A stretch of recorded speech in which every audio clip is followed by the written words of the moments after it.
puis il s'en alla et se cacha au loin, loin d'eux.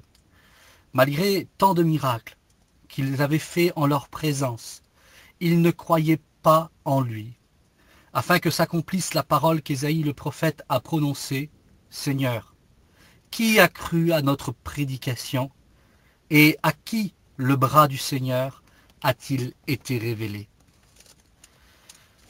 C'est un récit vraiment particulier où on voit Jésus témoigner de qui il est. Et on voit que cet enseignement-là va se heurter à l'enseignement des Juifs, des Hébreux.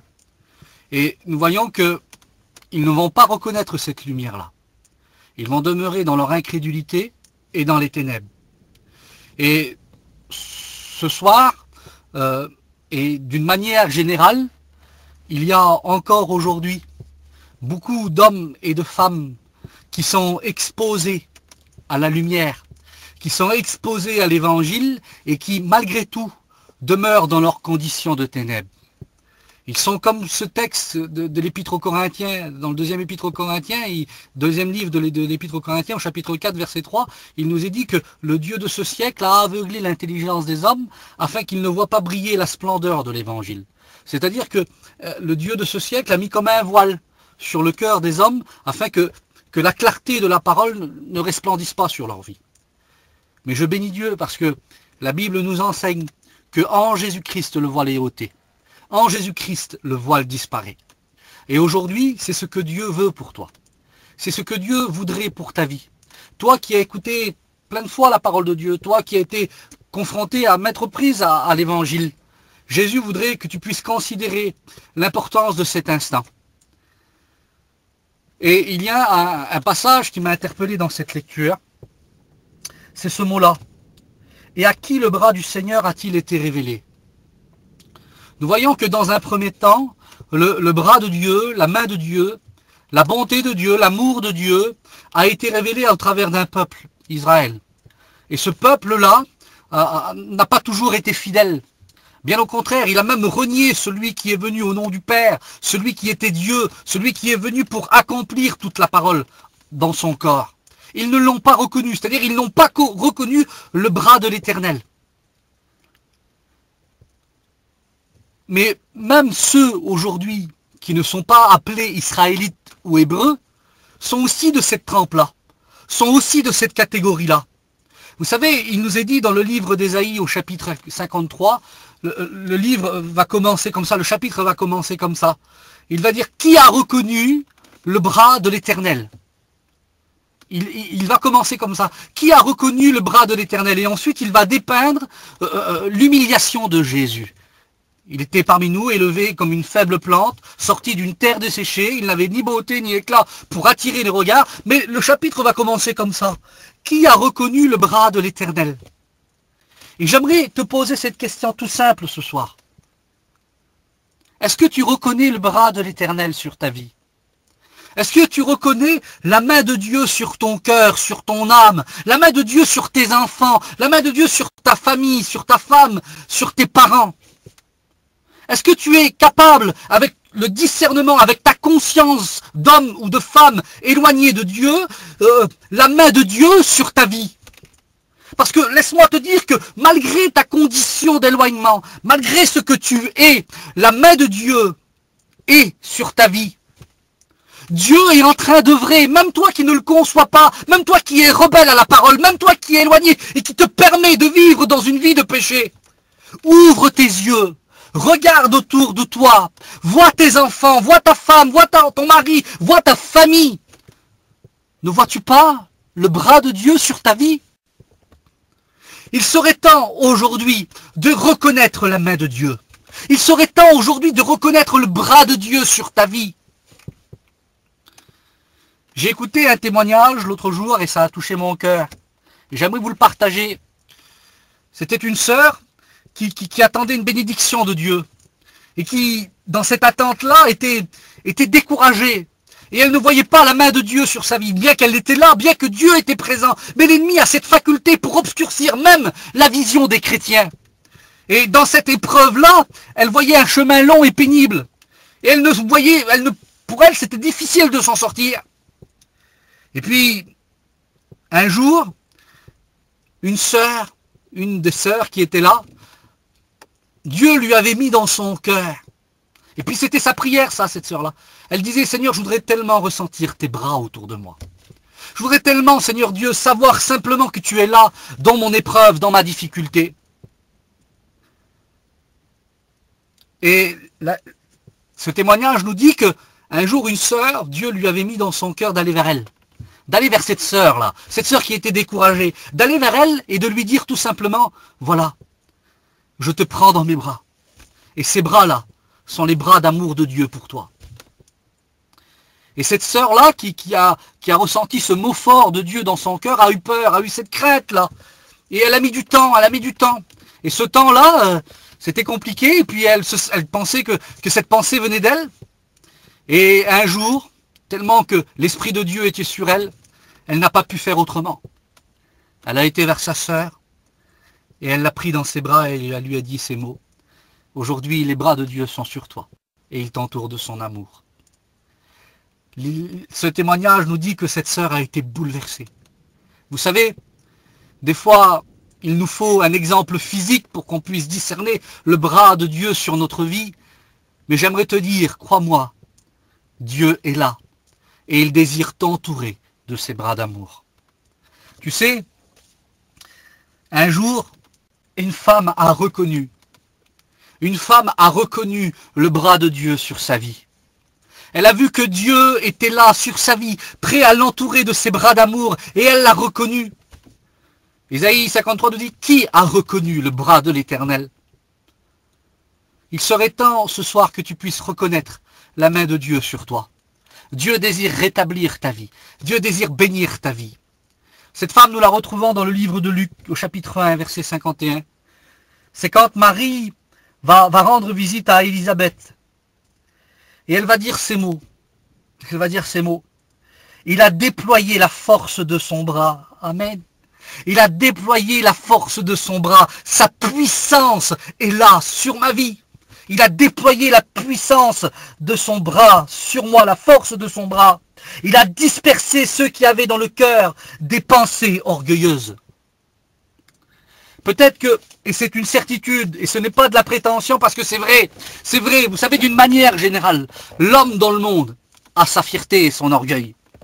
Et il est difficile pour lui de capituler et de reconnaître dans sa vie Jésus. Il est difficile pour lui de reconnaître que la nécessité de Dieu dans sa vie. Il serait temps aujourd'hui de ne plus être indifférent. Il serait temps aujourd'hui que tu puisses reconnaître la lumière qui resplendit, la véritable lumière qui resplendit sur ton cœur. Parce que Dieu désire faire resplendir cette lumière sur ta vie. Ne sois plus un homme incrédule, c'est-à-dire lent à croire. Ne sois plus cet homme qui te laisse obscurcir les idées par ton caractère, par tes sentiments. Je ne sais pas. Vous savez, je reprends encore ce texte de 2 Corinthiens, chapitre 4, verset 3, où il nous est dit que le Dieu de ce siècle a aveuglé l'intelligence des hommes, afin qu'ils ne voient pas briller la splendeur de l'Évangile. Je ne sais pas quelle est l'épaisseur du voile qui a été jeté sur ta vie. Mais je sais une chose, que le voile qui était dans le temple était épais de 12 cm, et que lorsque Jésus est mort, il a été déchiré de haut en bas. Il n'y a plus rien aujourd'hui qui fait obstacle entre toi et Dieu, si ce n'est ton refus. Si ce n'est ton refus, parce que ton refus empêche Jésus d'œuvrer dans ton cœur. Alors, ce soir, la parole est toute simple. Qui a reconnu le bras de l'Éternel? Est-ce que ne voudrais-tu pas ce soir reconnaître la main de Dieu sur ta vie? Ce projet que Dieu a établi dans ta vie, dans ton foyer. Ne voudrais-tu pas capituler, baisser la tête, tomber à genoux, élever tes mains au ciel, crier à Dieu de tout ton cœur et le reconnaître dans toutes tes voies? L'âme humiliée, l'âme repentante, c'est vers cette âme-là que le voile est déchiré. C'est vers cette âme-là que le voile est ôté. Il est temps pour toi aujourd'hui de reconnaître l'amour de Dieu dans ton cœur. Tu sais, la parole est semée. Et elle va tomber. Quel terrain va-t-elle trouver? Le long du chemin, là où elle sera foulée? Dans les épines, là où elle sera étouffée? Ou va-t-elle trouver de la bonne terre? Là où elle va germer, portant du fruit? Tu sais, si dans ton cœur tu ressens des épines et même des pierres, la meilleure façon de préparer ton cœur, c'est à genoux. Et j'aimerais te donner ce conseil. Si tu veux voir la main de Dieu œuvrer sur ta vie, tiens-toi à genoux. Et tu verras, Seigneur, c'est certain. Je le dis en vérité, c'est certain. Le bras de Dieu va se révéler. Combien de fois as-tu vu le bras de Dieu sur ta vie? Et combien de fois es-tu resté indifférent? L'indifférence, c'est une gangrène qui affecte l'âme et qui empêche Jésus d'œuvrer. Je t'en supplie ce soir, ne sois plus indifférent. Combien de fois as-tu reçu la parole dans les endroits pierreux, dans les endroits épineux, dans les endroits où tu voyais, où tu sentais que tu étais exposé à la parole, mais qui malgré tout, tu avais aussitôt oublié ce que Dieu avait pour toi. Ne reste plus le long du chemin. Mets-toi à genoux, défriche, enlève à genoux. La semence va être semée et elle trouvera une bonne terre. Tu sais, on sème, je crois que c'est au mois d'octobre, novembre, octobre. Le champ est préparé au mois de septembre, octobre, novembre, je crois. Et on commence à semer le blé au mois de novembre. Tu sais pourquoi? Pour que le blé passe l'hiver. Parce que le cultivateur veut éprouver la semence, afin qu'elle puisse supporter le gel. Combien de personnes aujourd'hui ne supportent pas l'hiver? Ils sont exposés à l'évangile, à la parole de Dieu. C'est spirituel ce que je suis en train d'imager, vous comprenez? Mais quand une épreuve survient, quand une difficulté arrive, cela va geler la semence sur leur cœur et aucun fruit n'en sortira. J'aimerais te donner ce conseil ce soir. Passe l'hiver. Passe l'hiver. Passe l'hiver et tu verras, le printemps apparaîtra. L'été viendra. La semence germera et elle portera du fruit. Tu sais comment on reconnaît un blé mûr? C'est quand la tige ne peut plus le porter. Il s'incline tellement que la semence est lourde. Dieu veut établir la bénédiction sur ta vie à un tel point que ta chair n'a plus aucune emprise, n'a plus aucune force, mais que seul l'esprit vit, que seul l'homme spirituel vive, la femme spirituelle vive. Le temps de la semence est proche, mes frères et sœurs. Gardons la parole dans nos cœurs. J'aimerais que ce soir tu puisses reconnaître le bras de Dieu sur ta vie et accepter cette semence. Passe l'hiver, le printemps arrive, l'été est proche. Jésus revient. Et quand la semence a porté du fruit, le temps de la moisson est là. Le moissonneur vient. La paille, le blé est coupé. Et pour séparer la paille du blé, le cultivateur va employer quelque chose. C'est plus comme ça maintenant, mais dans le siècle passé, on prenait un outil qui s'appelait le fléau. Et on passait le fléau sur le blé. Et c'est ce qui permettait de séparer la paille du blé mûr. Le vent emportait la paille. Ta chair va passer un jour, mais ton âme subsiste éternellement. Mais où est-ce qu'elle va aller? Si elle est légère, si elle est tiède, elle sera emportée par le vent. Elle ne subsistera pas. Mais si elle est lourde par l'esprit, elle sera gardée et elle sera consommée. Et c'est ce que Dieu veut pour toi. Il veut que tu sois consommable. Il veut que tu sois... Tu sais, aujourd'hui, il y a des personnes qu'on ne peut plus consommer. Il y a des maris, il y a des femmes, il y a des enfants dans les foyers qui sont plus consommables. Ils sont insupportables. Pour ceux qui sont autour d'eux, on ne peut plus les supporter tellement qu'ils sont lourds. Tellement que pour eux c'est difficile, tellement qu'ils ont une réflexion et un caractère dur. Tellement qu'ils sont durs d'entendement à la parole de Dieu, ils sont devenus difficiles à vivre. Tellement que la chair a pris de la place. Tellement que qu'il n'y a plus la révélation de l'esprit dans leur cœur, tellement que les épines ont pris de la place, tellement que la semence a été foulée aux pieds, ils sont devenus durs à vivre. Il serait temps aujourd'hui que tu t'humilies. Ne vois-tu pas le mal que tu fais autour de toi? Regarde, il serait temps que tu considères la souffrance qui a été opérée autour de toi. Tous ces gens qui ont souffert au travers de ta conduite, au travers de ta condition d'homme pécheur. Je ne sais pas pourquoi, mais je le sens, je ressens dans mon cœur. C'est pas parce que c'est moi qui le dis, mais c'est parce que c'est le Saint-Esprit qui l'atteste. Je sens que le Saint-Esprit interpelle ton cœur ce soir. Toi qui écoutes ces mots, c'est pour toi. Ne dis pas que c'est pour quelqu'un d'autre, c'est pour toi. Dieu t'interpelle à toi. Et c'est toi qui as besoin de t'humilier ce soir. Tu es un homme orgueilleux. Un homme qui a vécu comme bon te semblait. Mais aujourd'hui, Dieu révèle à ton cœur quelle est sa volonté. Il est temps pour toi que la semence germe. Il est temps pour toi que la semence puisse grandir. Combien de fois as-tu été exposé à cette semence et tu n'as pas passé l'hiver? Le gel a corrompu la semence dans ton cœur. Passe l'hiver. Le printemps arrive, l'été est là. Jésus veut faire germer sa parole dans ton cœur. Et pour cela, il faut t'humilier. Il te faut t'incliner devant le roi des rois, le sauveur du monde. As-tu reconnu le bras de l'Éternel? As-tu reconnu le bras de l'Éternel? Il serait temps que tu puisses reconnaître aujourd'hui le bras de l'Éternel sur ta vie. Et j'aimerais faire cette lecture. C'est pas prévu, mais j'aimerais le faire. Voilà, je prends 1 minute pour le faire. Qui a cru ce qui nous a été annoncé? Qui a reconnu le bras de l'Éternel? Il s'est élevé devant lui comme une faible plante, comme un rejeton qui sort d'une terre desséchée. Il n'avait ni beauté ni éclat pour attirer nos regards, et son aspect n'avait rien pour nous plaire.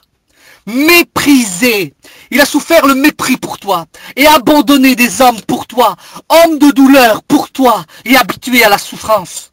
Semblable à celui dont on détourne le visage. Nous, toi, moi, nous l'avons dédaigné. Nous n'avons fait de lui aucun cas.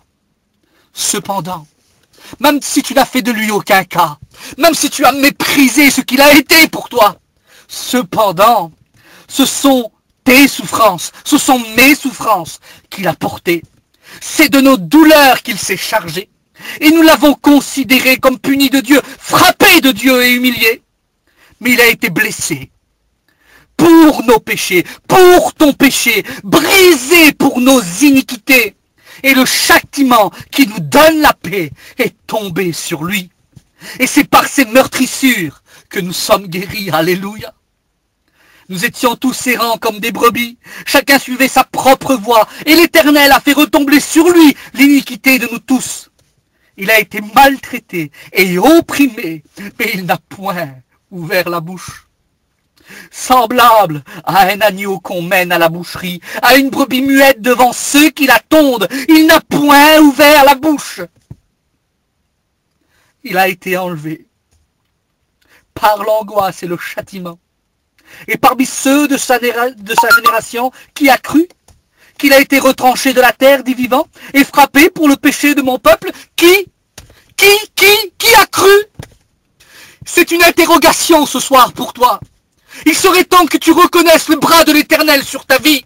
Il serait temps que tu reconnaisses l'humiliation et l'abaissement du roi des rois, du sauveur du monde pour ta vie. On a mis son sépulcre parmi les méchants, son tombeau avec le riche Seigneur, quoiqu'il n'ait point commis de violence, et qu'il n'y ait point eu de fraude dans sa bouche. Il a plu à l'Éternel de le briser par la souffrance.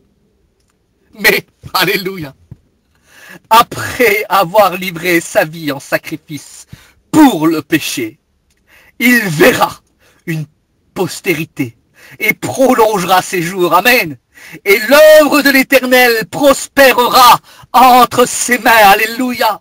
À cause du travail de son âme, il rassasiera ses regards. Par sa connaissance, mon serviteur juste justifiera beaucoup d'âmes. Mais c'est pour toi ce soir.